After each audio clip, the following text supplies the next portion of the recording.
오늘 우리에게 주시는 하나님 말씀 마가복음 7장 24에서 30절의 말씀입니다. 마가복음 7장 24에서 30절까지의 말씀입니다.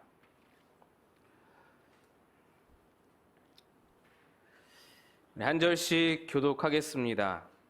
예수께서 일어나서 거기를 떠나 두로 지방으로 가서 한 집에 들어가 아무도 모르게 하시려 하나 숨길 수 없더라.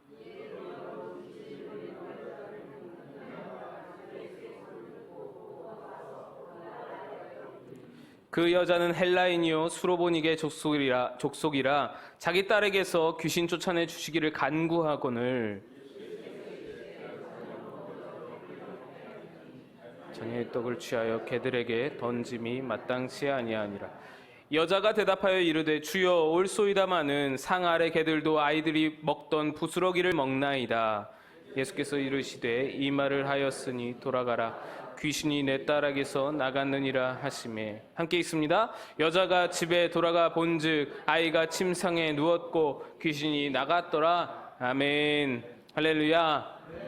수요일, 비 오는 수요일 밤에 예수님 오신다는 소문이 있는데 여러분은 참 대단하십니다. 비가 오고 날씨가 덥고 휴가철이고 그럼에도 불구하고 수요일을 지키시는 여러분에게 하나님의 은혜와 복이 넘치실 줄로 믿습니다.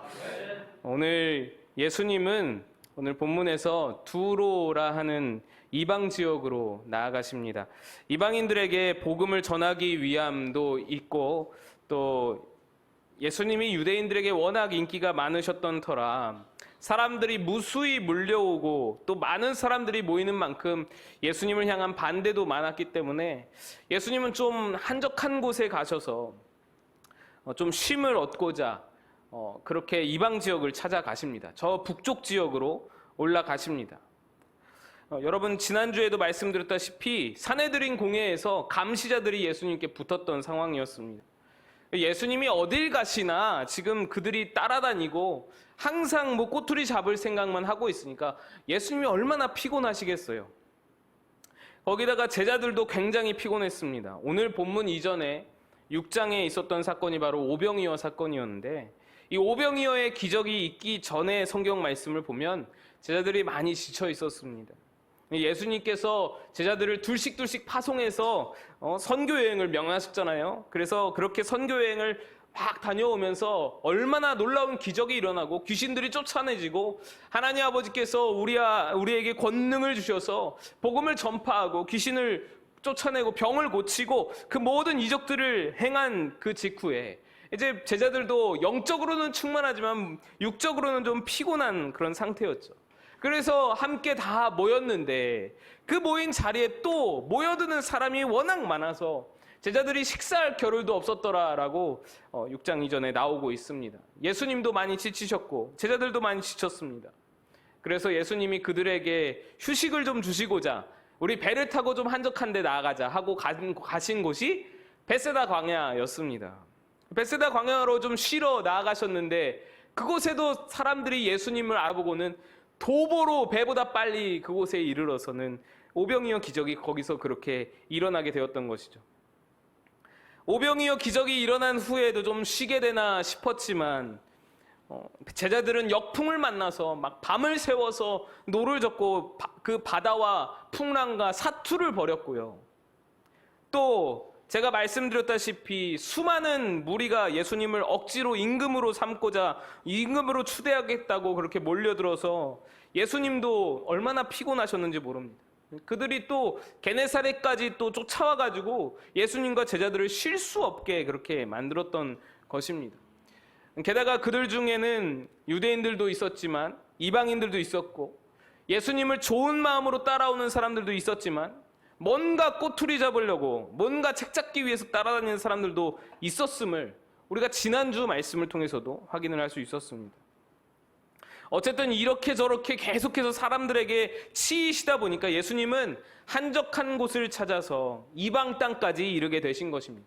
이방 저 북쪽 땅 두로 지역까지 이르게 되신 거예요. 한마디로 제자들과 함께 지금 휴식기를 가지시려고 휴가를 지금 가시려고 이방으로 나아가신 것입니다. 그러나 가보니 그곳에까지 소문이 다 퍼졌고 아무도 모르게 쉬시려고 했지만 오늘 말씀 24절에 나오죠. 예수께서 일어나서 거기를 떠나 두로 지방으로 가서 한 집에 들어가 아무도 모르게 하시려 하나 숨길 수 없더라. 숨길 수가 없는 거예요. 모든 사람이 예수님을 알아보고 또 수많은 유대인들이 감시를 목적으로, 모함을 목적으로 예수님을 또 따라온 것입니다. 그래서 예수님은 쉴 수가 없었어요. 제자들도 쉴 수가 없었습니다. 그러던 중에 수로보니게 여인이 예수님을 찾아왔습니다. 딸이 귀신에 들려서 예수님의 소문을 듣고 찾아왔다라는 것입니다. 수로보니게라는 지역은 사실 어떤 확실한 지명을 찾을 수가 없습니다. 수로보니게가 어디인가 불분명합니다. 근데 다만 축축하기로는 수리아, 지금의 시리아 지역이죠. 이스라엘의 북쪽 지역의 시리아라는 나라 지역을 수리아라고 성경에 기록하고 있고요. 또 베니게, 지금의 페니키아 지역, 이 수리아와 베니게의 합성어로 보이는 것이죠. 추측을 할 수 있는 것이죠. 그래서 유대인들이 북쪽 지역의 수리아와 베니게를 합쳐서 묶어서 이 수로보니게다 이렇게 부른 것이 아닌가 그렇게 생각이 듭니다. 우리가 그렇잖아요. 대구, 경북, 또 부산, 경남 지역 다 합쳐서 영남이라고 하듯이 또 전북, 전남, 광주 이 지역을 다 합쳐서 호남이라고 하듯이 예수님이 마침 북쪽 지역의 두로를 방문 중이시니 이 북쪽 지역에 사는 수로보니게 족속의 한 여인이 예수님을 지금 찾아왔던 것입니다. 여인은 딸이 귀신에 들렸습니다. 절박한 심정으로 예수님을 만나러 달려왔습니다. 그런데 딸을 고쳐달라는 여인의 간청에 예수님의 대답이 여느 때와는 다른 거예요. 자녀의 떡을 개에게 던짐이 마땅치 않다고 말씀합니다. 여러분 굉장히 심한 말씀이죠. 사람을 한마디로 개 취급하신 것입니다. 사실요, 여러분 이 말씀이 요즘 말하면요 굉장한 인종차별 그런 발언인 것이죠. 요즘 인종차별 발언이나 그런 행동으로 세계적으로 얼마나 큰 비난을 받는 사람들이 많이 있는지 모릅니다. 만약 오늘날이었으면은 예수님이 이 발언을 하는 것을 누군가가 동영상으로 찍었다. 그래서 인터넷에 올렸다. 그러면은 일파만파 파장이 막 커져가지고 전 세계 사람들이 분노하고 막 예수님은 수많은 사람들에게 엄청난 비난을 받았을지도 모를 일인 것입니다. 그런데 사실 여러분 이 예수님의 매정한 그런 어떤 언행, 매정한 말씀은 이 내용은 예수님만의 생각이 아니었어요. 모든 유대인들의 일반적인 생각이 이랬습니다. 모든 유대인들이 다 이렇게 생각했어요. 유대인들은 이방인을 짐승 보듯이 했습니다. 개처럼 부정하게 여겼습니다. 유대주의, 유대 민족주의에 가득 차 있었던 유대인들은 자기들만 우월하고 다른 이방인들은 부정하고 열등하다라는 의식을 가지고 있었어요. 그런데 예수님은 이런 유대주의에 오히려 맞서서 가열차게 싸우셨던 분입니다. 유대주의에 매몰되어서 인종차별을 일삼는 분이 절대로 아니었어요. 사마리아 우물가의 이야기를 여러분 생각해 보세요. 그 여인을 생각해 보세요. 그 여인은 당신이 유대인인데 어찌 이 시간에 이리로 지나가시느냐고 궁금해할 정도로 그 길은 유대인들이 절대 지나가지 않는 길이었습니다. 그 여인은 절대로 유대인을 만날 수 없는 그런 상황이었습니다. 모두가 유대인이라면 피해서 돌아가는 그 사마리아 한복판을, 거기다가 남편이 자주 바뀌는 이 죄 많은 여인을, 보통 유대인 이방인들도 부정하다고 여기는 상종도 못할 그런 여인과 지금 예수님이 깊은 대화를 나누셨지 않습니까? 또 여러분 선한 사마리아인의 이야기를 들려주실 때에도 강도 만난 자를 레위인도 제사장도 유대인의 귀중한 아주 높으신 그런 분들, 직책 높으신 그런 사람들도 다 지나쳐갈 때 사마리아 사람, 이 이방인, 유대인들이 다 거리끼는 이 이방인만큼은 강도 만난 자를 도와주었으니 이 사람이 강도 만난 자의 참 이웃이 될 수 있다, 이런 말씀도 하셨습니다. 예수님은 인종차별주의자가 유대주의자가 아니었습니다. 민족주의자가 아니었어요. 그런데 그런 예수님이 오늘 이 처지가 딱한 이 여인, 얼마나 처지가 딱합니까? 딸이 갑자기 귀신에 들려서 몸부림치는 이 상황에서 어떻게 이 여인에게 왜 이렇게 심하게 말씀을 하실까? 이런 생각이 들었던 적이 있습니다. 제가 이렇게 곰곰이 생각하면서 예수님이 혹시 너무 피곤하셨나? 너무 피곤하고 지치신 가운데서 쉼을 얻고자 이방 지역을 방문하셨는데 또다시 사람들이 막 몰려와서 혹시 예수님이 짜증내신 건가? 그러나 아니죠. 그거는 그럴 수 없습니다. 아무리 많은 사람들이 몰려와도 본인이 힘들다고 짜증을 내신 경우는 예수님 공생의 기간 통틀어서 한 번도 볼 수 없었던 일이었습니다. 그러면 예수님이 이 여인을 테스트해 보신 것인가? 그런 생각이 들 수 있죠. 이게 그럴 수 있습니다. 여인의 믿음을 테스트하셨고 여인은 아주 명쾌한 정답을 말하면서 통과했습니다. 만점을 받았습니다. 자녀의 떡을 취하여 개에게 던지면 안 된다라는 예수님의 말씀에 주여 개들도 주인의 상에서 떨어지는 부스러기를 먹습니다라고 아주 재치 있게 이렇게 받아 넘긴 것입니다. 예수님이 아주 어려운 그런 변화구를 이렇게 낙차 높은 그런 커브볼을 던지셨는데 그래서 변화무쌍한 공이 막 들어오는데 이 여인이 받아쳐가지고 홈런을 때린 거예요. 자신을 개 취급하는 그런 모욕적인 모독적인 그런 발언에 자신이 스스로가 내가 개가 맞다고, 예 제가 개가 맞습니다 인정하면서 그래도 개에게라도 내려주는 부스러기 은혜라도 있지 않습니까? 개에게라도 부어주시는, 개에게라도 떨어지는 그 상 밑에 떨어지는 부스러기라도 있지 않습니까? 개는 그 부스러기라도 받는데 나는 어찌 부스러기라도 주시지 않겠다는 말씀입니까? 나에게 부스러기 은혜라도 주세요. 여러분, 예수님을 만난 사람들 중에서 이 여인의 믿음만큼 대단한 믿음이 없었습니다. 아무리 찾아봐도 이 여인만큼 대단한 훌륭한 믿음이 없었어요. 사실 유대인한테나 메시아 사상, 유대주의, 민족주의 그런 게 통할 것이지 지금 수리아 사람, 베니게 사람 여기에서 이게 통할 리가 있습니까? 말도 안 되는 이야기죠. 그들에게는 그들 나름대로의 민족주의가 있을 거 아니에요. 민족의 자긍심이 있을 거 아니에요. 유대인들이 자기들의 자긍심이 있어가지고 자기들의 선민의식이 있어가지고 이방인을 무시할 때 이방인들도 나름대로 자기들만의 민족의 고유한 어떤 문화와 전통이 있고 우리만의 민족주의가 있을 거 아니에요. 수로보니게 사람이 볼 때에는 혹시 유대인이 또 개만도 못한 그런 어떤 존재들일지 또 혹시 모를 일인 것이지 않겠습니까? 각 민족은 각자의 자긍심과 각자의 민족주의가 있는 것이죠. 예수님이 우리 민족더러 우리 한국인들에게 아니 어디 동방의 코딱지만한 나라에서 온 사람이 개만도 못하다 이런 식으로 말씀하시면 여러분 우리가 가만히 있겠습니까? 우리가 뭐라 하겠습니까? 당신이 반만년 그 한민족의 역사를 아시냐고? 당신이 세종대왕을 아시냐고? 이순신 장군을 아시냐고? 우리의 반만년 그 유구한 역사를 아시냐고? 한글 창제를 아시냐고? 거북선을 아시냐고? 이러지 않겠습니까? 어느 민족 누구에게나 민족주의는 어느 정도 있는 거예요. 민족의 자긍심은 누구에게나 있습니다. 아무리 우리가 보기에 별로 발전하지 못하고 문명이 별로 그렇게 일어서지 못한 민족이라 할지라도 민족의 자긍심은 누구에게나 있는 거예요.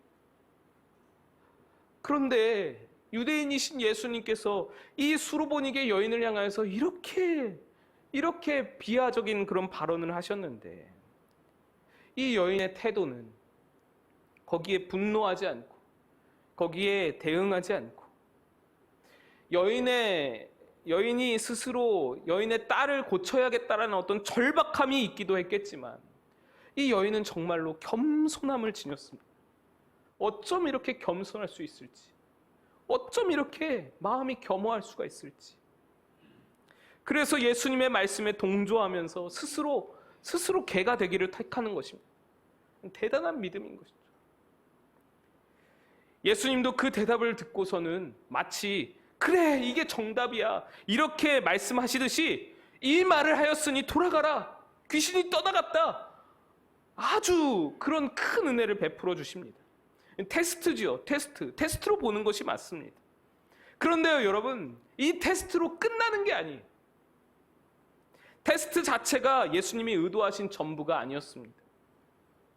예수님에게 숨겨진 의도가 있는 거예요. 이해 안 될 정도로 이렇게까지 여인을 코너로 여인을 궁지로 몰아가신 데에는 나름대로의 의도가 있었던 겁니다. 예수님께서 이 여인을 궁지로 몰고 가심으로 말미암아 이 여인이 가지고 있던 모든 간절함과 겸손함과 모든 믿음이 다 끄집어내졌어요. 예수님이 이 여인을 막 몰아붙이심으로 말미암아 이 여인의 내면에 잠재되어 있던 그 모든 믿음과 좋은 것들이 다 드러나 버렸습니다. 여러분 예수님이 이렇게 이 여인을 코너로 몰지 않았다면 여인의 믿음이 잘 드러나지 않았을지도 모를 일입니다. 그저 백부장의 믿음 정도로 직접 가지 않으셔도 예수님 말씀만으로 우리 딸을 고치실 수 있을 줄로 믿습니다. 이 정도로 그칠 수 있었습니다. 근데 그것이 그렇게 여인의 믿음을 드러내 보인 것이 그렇게 믿음을 다 남김없이 다 드러내 보인 것이 예수님의 의도가 담긴 것이라는 말입니다. 예수님께서 전에 없던 행동을 하시면서 전혀 인종차별주의적인 그런 생각과 행동이 없으셨던 분께서 이 여인을 이렇게 매정하게 다루신 것의 의도는 지금 자기 자신을 둘러싼 유대인들, 자기를 감시하고 자기를 의심하고 자기를 모함하려 하고 어떠한 말을 해도 의심받게 하지 아니하고 믿음을 갖지 아니하는 그 유대인들을 향하여서 이 믿음을 보라, 이 겸손함을 배우라, 지금 그것을 보여주기 위함이었던 것입니다. 예수님은 처음부터 아셨습니다. 이 여인의 믿음이 얼마나 대단한 믿음인지, 이 여인의 겸손함이 얼마나 훌륭한지를 예수님은 잘 아셨어요. 그동안 유대인들의 믿음을 보시면 여러분 비교가 쉽습니다. 회당장 야이로 여러분 잘 아시죠? 딸이 죽어가는 순간에 예수님께 나왔잖아요. 그런데 백부장의 그 상황을 보면, 백부장의 그 믿음을 보면은 예수님께서 직접 가시지 않아도 이 자리에서 말씀만 하시면은 내 딸이 낫겠나이다, 이런 어떤 백부장의 믿음을 이 야이로는 갖지 못했어요. 제가 설교 때 말씀드렸었죠. 야이로는 자기 생각으로 예수님을 제안했습니다. 아무리 용한 의사라도 원격 치료가 말이 되냐? 예수님도 가서 보고 좀 만져봐야 그래야 좀 어떻게 고치지. 예수님이 어떻게 또 여기서 말씀만으로 고칠 수 있겠냐. 내 생각으로 내 상식으로 예수님의 능력을 제안한 것이죠. 예수님의 권능이 얼마나 크신지를 잘 알지 못하고 내 생각으로 제안해서 굳이 그 많은 인파를 그냥 헤집고 딸에게로 예수님을 모시고 가려다가 그만 시간이 지체되어서 중도에 딸이 죽는 그 아픔을 스스로 자처해서 경험하게 되었던 것이죠. 혈루병 걸린 여인도 여러분 미숙한 믿음이었었다고 제가 말씀드렸죠. 예수님의 능력은 예수님의 의지로 발휘되는 것이고 예수님께서 치료하시는 겁니다. 예수님께서 의지가 있으시면 치료하시는 겁니다. 그런데 이 혈루병 여인은 예수님의 옷자락에도 능력이 흐른다라는 그런 어린 믿음을 가지고 있었습니다. 그렇죠. 예수님의 옷자락에 능력이 흐른다면 그 사람이 붐비는 그 가운데서 그 사람이 너무나도 많은 그 붐비는 가운데서 예수님과 접촉한 모든 다른 사람들에게도 동일하게 능력이 나타나야 하는 것이죠. 그러나 유독 혈루병 여인에게만 능력이 나타난 것은 예수님께서 그녀를 아셨고 그녀가 만지는 순간 옷이 아닌 예수님이 직접 예수님의 능력이 그녀를 고쳐주신 것이죠. 이 야이로와 혈루증 여인은 이방인, 즉 백부장이나 이 수로보니게 여인의 믿음보다 그렇게 탁월하지는 못했습니다. 좀 부족한 믿음이었죠. 백부장은 예수님께서 어느 곳에 계시던지 말씀만으로 치유하실 수 있다고 믿었어요. 훌륭한 믿음이잖아요. 예수님께서 칭찬하시잖아요. 수르보니게 여인의 믿음은 이 백부장의 믿음에 더하여서 자기를 조롱해도 겸손하게 예수님께 간구하는, 그리고 여기서 말씀만 하셔도 내 딸이 나을 거라는 그런 어떤 훌륭한 믿음을 아주 가졌던 분이었습니다. 그런데 여러분, 이 상황에서 심각했던 것은 대부분의 유대인들은, 예수님의 동족 그 유대인들은 야이로나 혈루병 여인보다도 훨씬 더 믿음이 부족했다라는 것이죠. 미숙한 믿음은커녕 아예 믿음이 없거나 의심만 가득한 채 어떻게 하면 예수님을 붙잡을까, 어떻게 하면 예수님을 모함할까, 거기에 안달난 사람들이 대다수였다라는 것입니다. 여러분, 지난주 말씀에서도 보신 것처럼 예수님은 유대 지도자들과 논쟁을 하셨습니다. 그들은 그 선민의식이라는 특권에 빠져서 하나님의 율법은 오히려 저버리고 자기들의 그 장로들의 전통을 강조하는 그런 사람들이었습니다. 그 장로들의 전통에 완전히 함몰되어서 하나님의 율법마저 어겨버리는, 그래서 예수님이 그들과 논쟁하시면서 고르반 이야기하시면서 그들의 그 잘못된 그 마음과 하나님의 마음에서 떠난 그 모든 상태를 다 비난하시고 질책하셨습니다. 예수님은 그들이 생각하기에 하찮은 이 이방 여인, 아무것도 아닌 이 이방 여인, 개만도 못한 이 이방 여인, 그래서 일부러 예수님은 그녀에게 유대인들이 생각하는 그 개보다도 못한 이방인이라는 것을 일부러 드러내 보이면서 이 여인의 믿음을 다 끄집어낸 거예요. 그리고 이 이방 여인의 믿음과 겸손한 태도를 통해서 지금 그들을 책망하는 것입니다. 이걸 봐라. 유대 지도자들 생각에는 하나님의 백성으로 특권을 가졌다고 생각했습니다. 그러나 그 특권 덕분에 그들은 예수님을 거절한 거예요. 예수님을 마음으로 믿지 못하는 겁니다. 그런데 이 여인은 율법에 따르면 하나님의 백성으로서 아무 특권이 없어요. 권리도 권한도 없습니다. 하지만 이 여인은 마음의 겸손함과 간절함으로 믿음으로 예수님을 만나는 거예요. 은혜를 누리는 거예요. 복을 받는 거예요. 그리고 예수님은 이 여인과 딸에게 얼마나 큰 은혜를 부어주셨습니까? 예수님이 이 유대인들의 잘못된 특권의식을 꼬집어 비판하시기 위해서 수르보니게 여인을 코너로 몰아세우셨습니다. 그녀의 잠재되어 있던 겸손과 믿음을 다 끄집어내셨습니다. 보라는 것이죠. 답답한 사람들아, 이 작은 여인 좀 보아라. 보고 배워라. 그것을 통해서 너희들이 하찮게 보는 이 이방 여인의 믿음을 보라고. 그 여인이 어떻게 은혜를 받는지를 보라고. 어떻게 귀신이 쫓아나지고 어떻게 문제가 해결이 되고 어떻게 예수님의 은혜가 임하는지를 좀 보아라. 이거 책망하시는 것이죠. 유대인들은 스스로 구원받았다 여기는 의인이었습니다. 그들 마음에 어떤 욕심이 있든지 어떤 미움이 들끓든지 어떤 교만이 있어도 스스로를 구원받을 의인으로 여겼습니다. 그러면서 이방인을 부정하다 정죄했습니다. 이방인을 부정한 죄인으로 여겼습니다. 그들 마음에 어떤 겸손이 있든지, 그 이방인들 마음에 어떠한 선한 것이 있든지, 어떤 믿음이 있든지, 어떤 간절함이 있든지 상관없이 그 태생만으로 부정한 죄인으로 여기는 거예요. 그러나 예수님은 정반대로 그 중심을 보시는 것입니다. 그가 어떤 출신이든지, 그의 외모가 어떻든지, 죄를 얼마나 지었는지가 중요하지가 않고 그 중심에 겸손이 있는지, 예수님을 향한 믿음이 있는지, 은혜를 갈망하는 마음이 있는지 예수님은 그것을 보셨다라는 것입니다. 야고보서 4장 6절에 이런 말씀이 있습니다. 우리 함께 한번 읽어보겠습니다. 시작. 그러나 더욱 큰 은혜를 주시나니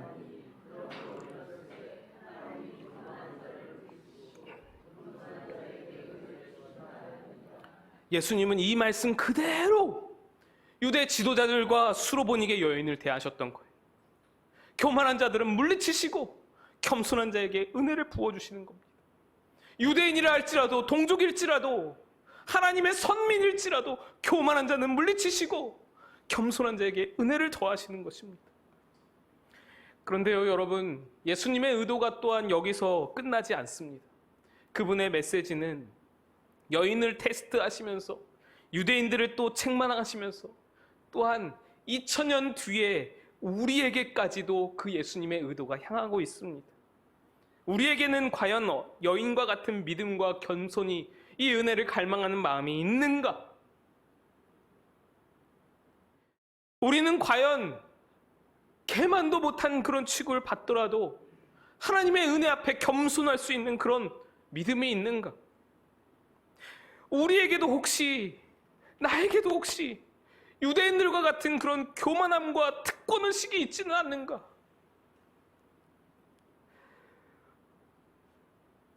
저를 보면서 많은 것을 느끼는데, 제가 교육전도사 할 때였습니다. 전임 전도사도 아니고 목사도 부목사도 아니고 교육전도사 할 때였어요. 제가 섬기던 교회, 교육전도사로 섬기던 교회에서 전도사님 하면서 모든 선생님들, 모든 교인들이 정말 저를 깍듯하게 그렇게 대우해 주셨어요. 2년이 지났습니다. 너무나도 무서웠던 것이 제 목에 힘이 들어가는 거예요. 제 목이 빳빳해지는 것을 제가 스스로 느끼는 것입니다. 성도들을 향하여서 나는 그러지 않았다고 생각하는데 나도 모르게 권위의식이 생기는 것이에요. 나도 모르게 힘을 주는 거예요. 아직 30도 안 된 젊은 어린 그 교육전도사가 그렇게 하는 거예요. 그래서 제가 너무너무 무서워서 그 교회를 얼른 떠날 그런 생각을 하고 박종철 목사님 따라간 거예요. 여러분, 우리도 신앙의 연차가 쌓이고 교회 출석 횟수가 쌓입니다.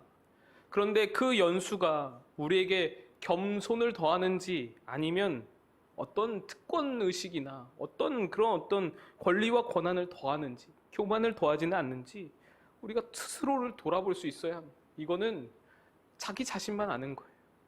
누가 알아주지 않는 거예요. 제가 예전에 신앙의 연륜이라는 설교 말씀을 나눈 적이 있습니다.